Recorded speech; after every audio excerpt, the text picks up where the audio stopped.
Ratusan liter miras yang hendak diedarkan di Kota Makassar ini disita tim Hos Dermaga Polres Pelabuhan Makassar. Minuman keras jenis ballo itu diamankan dari sebuah mobil angkutan umum di Jalan Yosudarso Makassar saat petugas menggelar operasi Pekat 2022. Saat diperiksa petugas, sang sopir menyebut miras tersebut dibawa dari luar kota untuk diedarkan di Kota Makassar.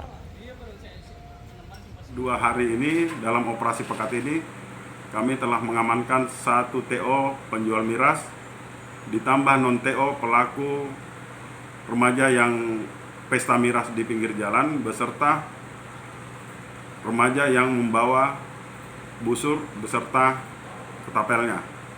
Demikian. Yang saya katakan tadi, operasi Pekat terhitung mulai tanggal 9 November dan berakhir pada tanggal 29 November. Berarti kurang lebih 20 hari.